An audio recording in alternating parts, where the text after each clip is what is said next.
Thank you for watching the Golden Experience, and today I have on Gregory Moore, right? Gregory Moore, and Gre- I am a U.S. citizen, but I live in Canada. yeah, so he's going I'm out. a dual citizen. Yeah, so I got brought him on. I saw him yesterday at the and forgive me what I call this, and the supporting the truckers over in Canada and their right to not have a vaccine or be mandated, and just the whole commerce thing. He had the foots on the ground. He was Facebook Live and supporting them, and I wanted him on to give us an idea of what's going on in Canada with the pandemic, the shutdowns, the mandates, and what the people are feeling, what they're thinking, and just to give us an insight of what's going on the other side of the Detroit River.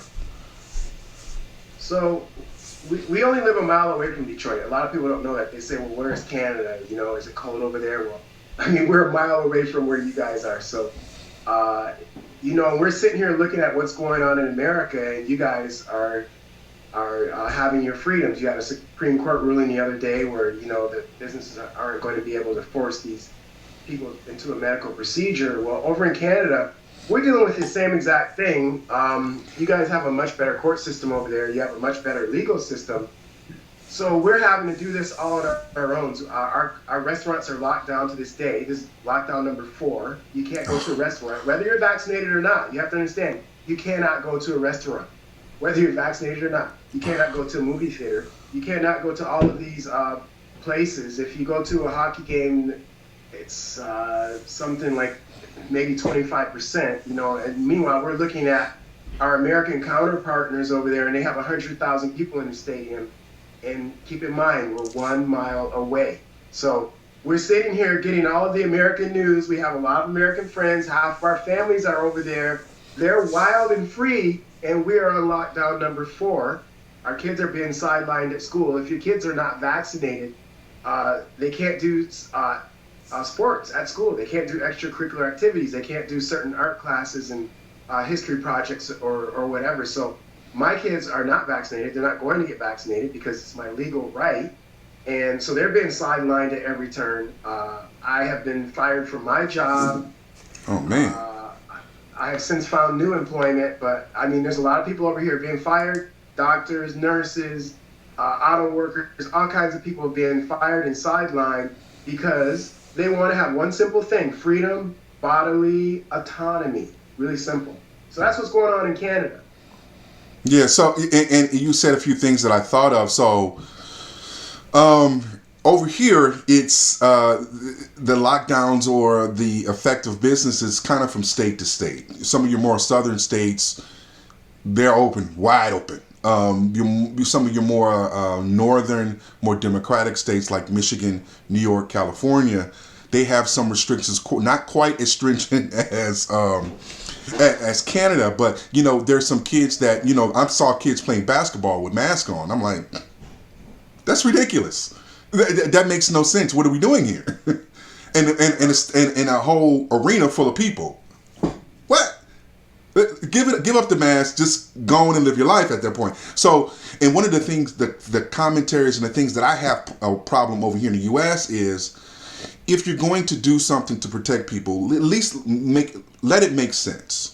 In other words, we shut down here, the initial shutdown, right? In Michigan, in the entire United States, but particularly in Michigan, because I can speak on Michigan. You can't go anywhere and do anything, right?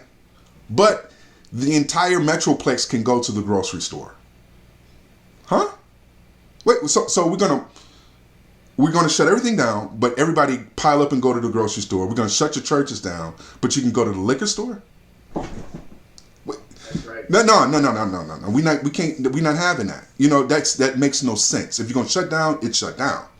Not everybody, not the whole metroplex go to the grocery store and everybody's piled up in line at the grocery store, spreading the virus, quote unquote. So Well, it didn't make any sense to me, whether it's spread or not. But my point is, if it didn't make sense, playing it, basketball with a mask on in an arena full of people doesn't make sense to me. it didn't make sense then. It doesn't make sense now.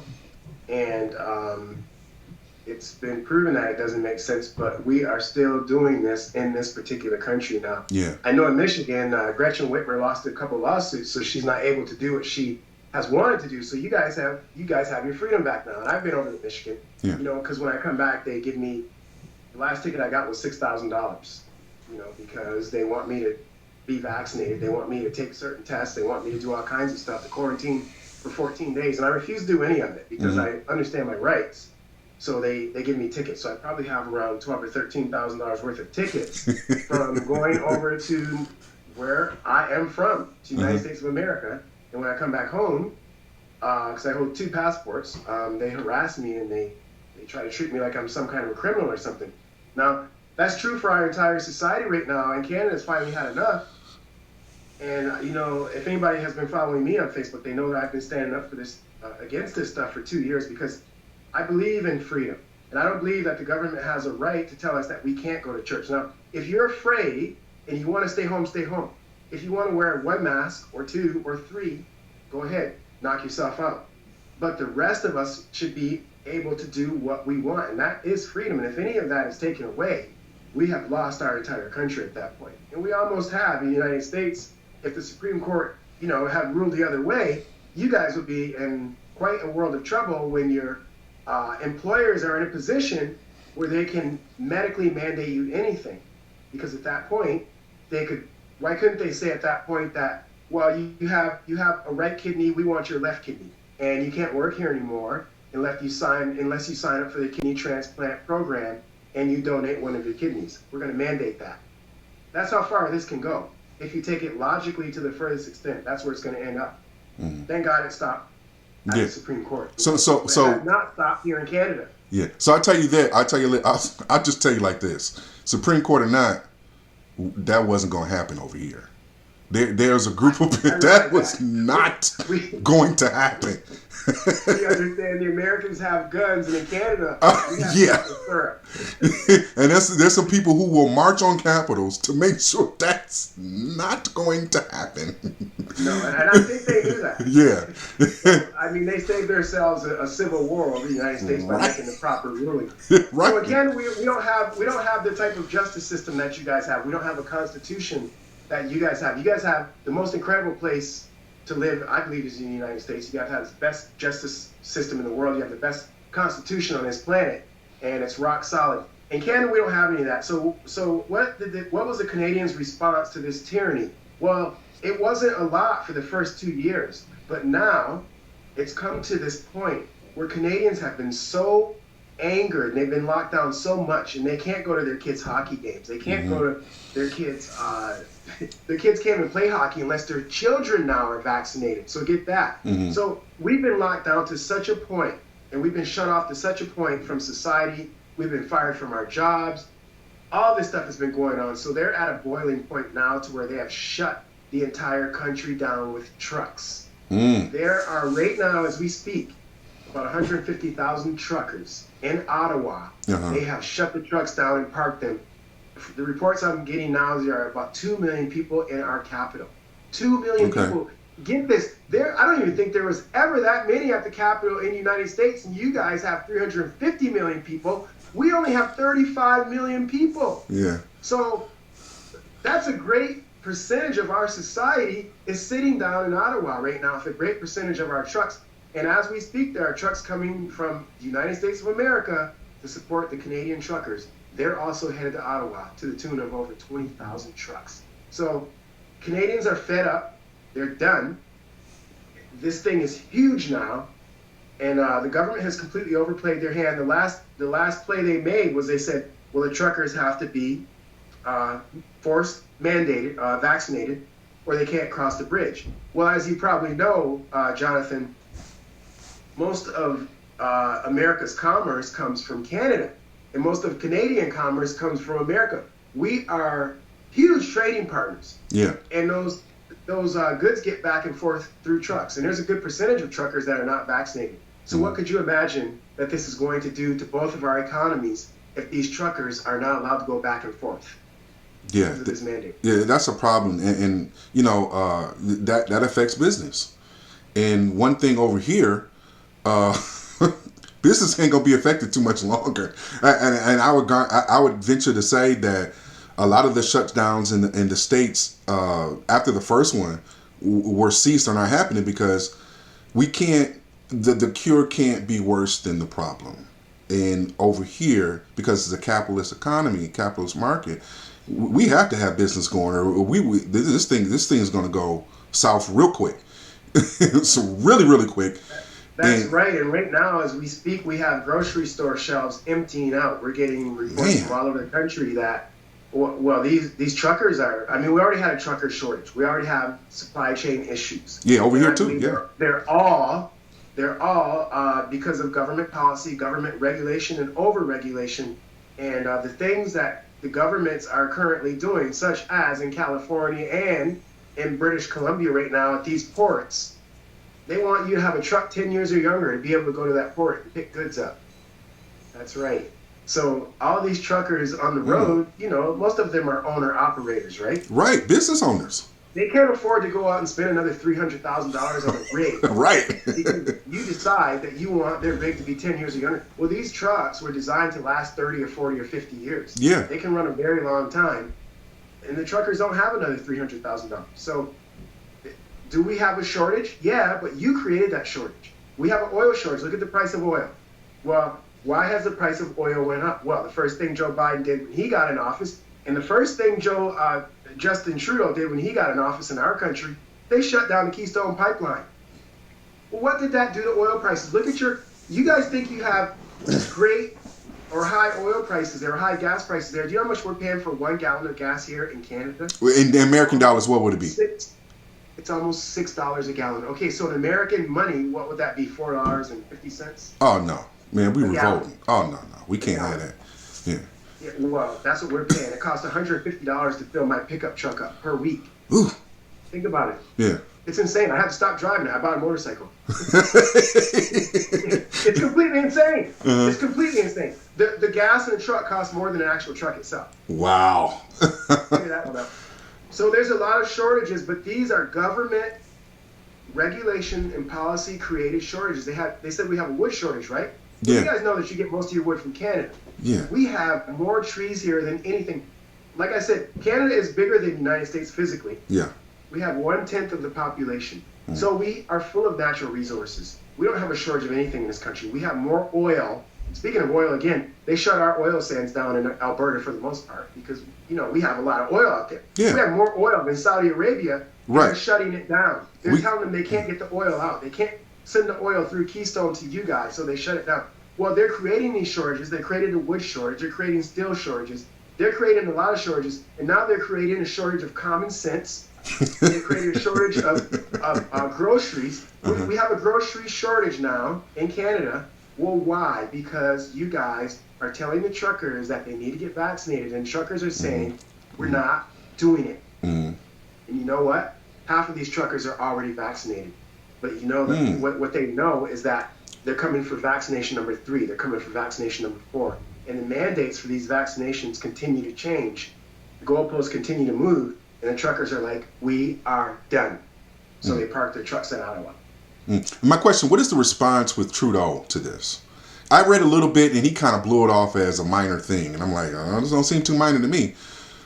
Trudeau the first thing he done was he went into hiding when the truckers began coming to Ottawa. He said that he has been exposed to COVID, so he went into hiding. His next response was to come out and call the truckers, I'm going to try to quote, outer fringe, racist, misogynistic group of a small group of people. Now keep in mind, there's 150,000 trucks in Ottawa, 2 million people, and a lot of them are colored, including myself. I've been protesting this for 2 years. I mean, I don't think I'm racist against black people.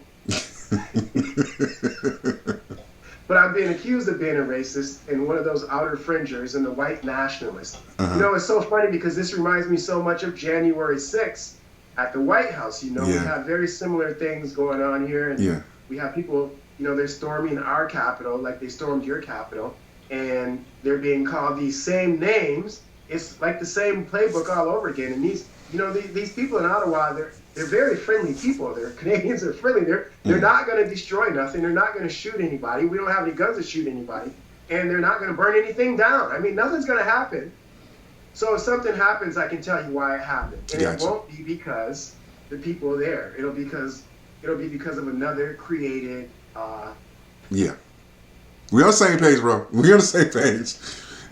Some implants that probably don't never been there before in their life, but but we know how that goes.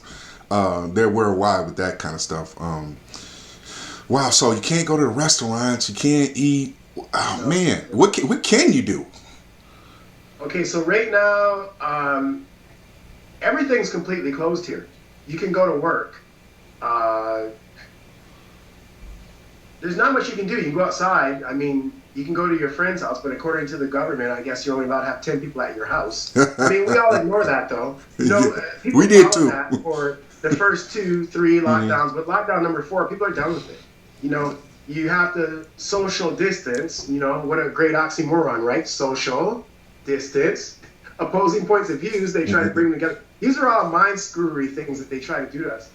There's no such thing as a social distance, but so there's not much we can do in this country. I mean, everything's pretty much closed down. Supposedly, it's opening up at the end of the week, so you know if they lock it down again, we'll be on lockdown number 5. But right now we're on 4, and they're supposedly opening things back up slowly. Like the restaurants are supposed to open, I think, tomorrow, but only at 50%. Now get this: 100% of the people that are allowed in the restaurants are vaccinated, but only 50% of them are allowed to go in. It's not people like me that are going in. We're completely locked up. We can't do nothing. If you're not vaccinated in this country, you're completely locked out of society altogether. Hmm. So in America, like, if you're not vaccinated, let's say, you can go to a Lions game, you can go to a restaurant, you can go to see your kids play hockey. Can't do that here. We're not allowed in the hockey arenas that we pay taxes for. We're not allowed in any publicly owned place if we're not vaccinated. We're not allowed in the restaurant. We're not allowed in the Tim Hortons to go get a coffee. We're not allowed in any of these places. If you're not vaccinated in Canada, you have been cut out of society. And that is why we are seeing the response that we are seeing with these truckers and everybody else. It's not only the truckers. It started off with just people like me speaking out. It ended up with the truckers. But keep in mind, this took 2 years. Now, Canada's done. And we're literally in a soft civil war as we speak. That's what you're witnessing. Canada's never seen anything like this in history. In the history of our country, almost 200 years, they have never ever seen, and they've never had a reason to revolt like this because we've already had our freedom, so to speak. You know, but now we have been. I mean, what's the difference between this and slavery? You know, my mother went to a segregated school, you know, in Harrow. The last one closed in 1965, where your wife is from, where I'm from. There was a school there called SS number 11, and it still sits there. It was closed in 1965. My mother and a lot of her grandmother went to the same school, and all of my aunts and uncles went to that school, and it was all black, and it was segregated, right? She went uptown to go to a restaurant, and she could get the food, and they kicked her out once she got the food. So right now, the same thing that my mother went through, my kids are going through. Figure that one out. This is segregation. This is Jim Crow laws. This is separate but equal. Those laws too. It's all being brought back. But this time, it's not only for black people. It's for anybody that doesn't comply with what the government has told you to do. Wow. Oh man. So businesses over there. I imagine that your restaurants they're done. They can't open up anymore. A lot of them have went out of business. We've had a record amount because you got to understand this is lockdown number 4. Right. Yeah. So, yeah. I mean, they can't make money and they still have to pay all of their bills. Yeah. And the problem with a lot of them is they keep hiring back their staff. They keep laying their staff off, and pretty soon we're in a 4th lockdown. I mean, these staff are like, well, we're just not coming back, and they don't.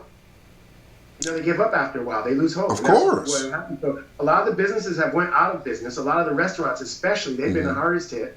We're in lockdown number 4. They can't make any money. Now they're going to open back up. Are their staff going to come back this time? We don't know. But it doesn't matter because a lot of them aren't opening up anyhow because they went out of business. So they're struggling huge. Is there any effort with the Canadian government to help these people stay alive? Well, in my opinion, this is part of the plan. So in the United States, you guys have a unemployment system, right? Yeah. And I believe they're getting so much unemployment over there that a lot of them did not want to go back to work. Am I correct? That's partly the reason. A lot of people say, you know what, if you're not, I'm done working for a job. I'm going to start my own business. And there's been a record number, specifically of minorities and African Americans who have started their own business out of the pandemic. They said, forget this. We're not going back to work for anybody if it's going to be like this. So it's been a bad thing, but it's been a blessing because we're saying, forget working for a job now. If that's where it's going to be, I'm out. So I know that in America, when I've been over there, there's help wanted signs everywhere. Yeah. Oh yeah. So these employers are hurting for workers now. Yep. There's many reasons why. But Yeah. all this mandate stuff doesn't help, and the vaccine stuff, none of that helps. Now in Canada, the same thing's going on, except for they've legalized marijuana. I mean, you can go to there's so many stores here now, you can just walk in, get your marijuana, and walk out. And I don't care if you smoke marijuana or not, but it's not helping the situation here. Gotcha. Because they legalized marijuana just before these lockdowns started. The weed or the liquor stores and the alcohol stores have never ever closed. They closed every single thing else down in this country. Everything was closed. The liquor store never closed. The marijuana store never closed. The churches had to close. So think about it for a minute. They laid all these people off. They opened the liquor stores, the marijuana stores, they closed the churches, and they're giving these people, well, they start calling it CERB in Canada. They don't call it unemployment, they call it CERB. What is it? It's just like unemployment, except for the government becomes your daddy. The government becomes your father. Yeah. Now you are breastfeeding for the rest of your life on the government, and maybe that's the way they want it. Mm-hmm. But you have a lot of people now in Canada, they've got used to getting this free money. They have their liquor, they have their Jesse Springer, and they have their dope. They're not coming out of their house. It's cold. What do you expect these people to do? Yeah, it's a lot of the same over here. We have some legislation to stop the unemployment for a certain amount of time for certain people over here, but it's the same thing, and it's one of those things like you can't. What are you going to do when unemployment runs out? It's not going to last forever, even though they're going to try to push this for years down the road. And then the whole unemployment system over here, people are waiting a half a year to a year to even get their money. So at that point, you got to do something. You guys just got another stimulus bonus there. Yeah, it's coming. $100 a person. Yeah. It's coming, huh? Yeah, it's coming. Well, believe it or not, they sent me one over to this country to my mailbox. Isn't that insane? I don't even live there. Nice. Well, I'm American. They send it to everybody that's an American citizen, no matter where you are in the world. I mean, well, that's nice. it's crazy. It's complete lunacy. Wow, wait a minute. Hold on. You get that over there? Every American gets it. Every American gets it. Wow. All of them. You know how many Americans live in Canada? How I don't really know. Well, how many? It's completely insane the amount of Americans that live here because, as you know, the border was wide, the border was free. I mean, you got your wife from Canada, right? Mm-hmm. Well, I mean, we have a lot of cross-border relationships. At least we did before, all of this started, right? Americans frequented over here, and a lot of times they would simply stay, start a family. So we have a ton of Americans here. We have a ton of people that live here and work there, and a ton of people that live there and work here. So these two countries are really connected, and most of the cities in Canada are border cities. Most of our country, the population lives near the border. Mm-hmm. Wow, we have a lot of Americans here. Yeah. And so, you mentioned Ottawa. Give me I don't know where Ottawa is. When I look at Canada, all I know is Windsor and Toronto. I don't know. So so it's about 4 hours from Toronto. It's about 8 hours from where I'm sitting right now, and it's northeast. So it's a lot colder there. It's a lot cooler. I mean, it's freezing. It's freezing here right now where I am now. I'm about a mile from where you are, and Ottawa's about 8 hours from where I am. It is ice cold in Ottawa. And understand, people are willing to go out there and stand for 20 hours a day to protest. There are millions of people. There's standing room only in Ottawa, in our capital right now. It's complete madness up there. Mm-hmm. There's trucks everywhere. There's people everywhere. There's flags everywhere. I've never in my life seen so many Canadian flags. People are saying they've never seen so much patriotism. And like I said before, it's never really been necessary for Canadians to really have this type of response until now. So they want their freedom back. They want to be able to go to their kids' hockey games again. They want to be able to just live life as normal without government interference. And and I got to tell you, as an American and as a Canadian, that what's going on here now, the plan was to bring it there too. And if it happens here, it's coming there. So, and the American truckers, they know this. Mm-hmm. So that is why the American truckers are supporting this country, because they're trying to squash this tyranny here, and they're trying to squash it now. They know that it's now or never for everybody. So, wow. Canada is. Wow, man. So you said they may open it up next week. Opening up next week means that you can. Okay, so listen. Even if it does get opened up, you have to understand it's not open for anyone that's not vaccinated. Vaccinated, right? You have to understand that. You have to also understand that the definition of vaccinated is changing. So it was 1, now it's 2, right? Mm-hmm. When it goes to 3, that's where we're going to see things really hit the fan hard, because you see a lot of people have got vaccinated. They've listened to the government. They wore their masks. They've socially distanced, if you can do such a thing. They've done everything the government has told them to do. They've shut their business. They've shut their doors. They've lost family members. They've foregone all the funerals, all the weddings, all the social events. They said no, and their mask is still tight up to the bottom of their eyelids, right? And now they're fed up because the government is saying you need 1 more vaccination or else you're going to lose your fully vaccinated status. And then all of those people that complied and done everything the government told them to do, they're going to be like me, unvaccinated, unable to really function in society. Mm-hmm. Oh man! So are churches still open? Churches are open now. They've allowed them to be open at 50%. Now, this is a thing in Canada is most of the churches shut for the first lockdown, the second lockdown, the third lockdown, but there were a number of churches that did not shut, and they refused to shut. Mm-hmm. Now, a lot of churches have a lot of fines. A lot of pastors got tossed in jail. You believe that? Wow, are you serious? I'm very serious. A church I know personally here in Windsor, they have over $2 million in fines. Pastors out west, they've been in jail. They've served jail time. A few, not only one, for opening their churches. Do you believe that? That is now in America, you guys have a constitutional right. Now in Canada, we have what's called a Bill of Rights, and it gives us the right to worship. Mm-hmm. But all of these mandates have somehow superseded our constitutional and our Bill of Rights and our Charter of Rights and any other rights that we might have. I mean, I don't know how they've done this. They've completely ignored all of the laws and just gone against all of them and done whatever they wanted. Sort of like when I go across the border and come back and they harass me and give me these massive, massive fines. They're doing that to the churches. And I mean, I've always had a thing about church and government, you know. Mm-hmm. And I don't believe it's accidental. You know, you might be familiar with what's called the Great Reset. Refresh me.